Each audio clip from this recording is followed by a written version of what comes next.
Oh, sebarau. Sebarau. Hari ni kita mari dengar tebaras kok.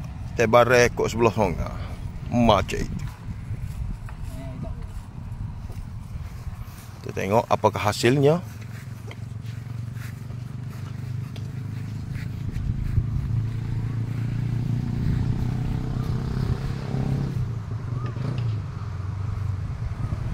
Serau.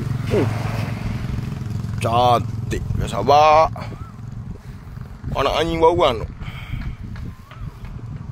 Oh, gagah. Tu mewah anu.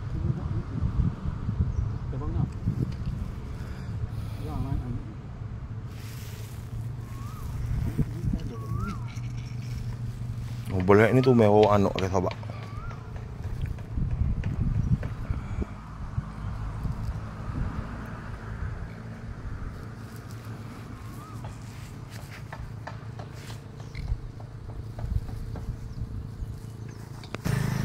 Oh, ni dia orang ke sobat bagi ke sobat. Ni. Mari duduk ke sobat. Oh, sebarau.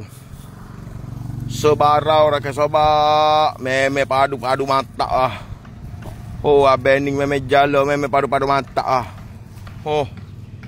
Ikan hidup-hidup ke sobat. Oh, bagi. Cok nak kawin molek ni ke sobat. Oh, kalau kena kawin molek hak ni. Memek memek padu-padu. Ikan sebarau. Lokasi dia rahsia dah rakan sahabat, lokasi rahsia. Lokasi dia rahsia dah. Maring pahai ikan penuh jalo. Hari ni kita makan sebarau pula hari ni. Oh, macam itu rakan sahabat. Baru jolo ro.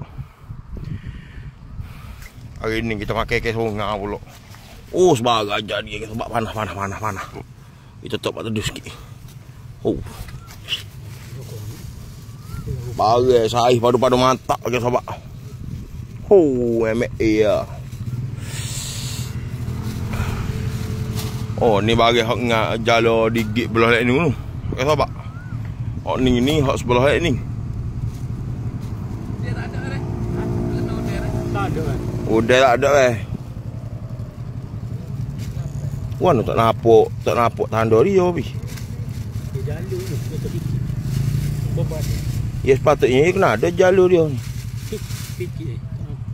Oh ni jalur dia. Ni tak nampak. Sikit ada. Yang air ni.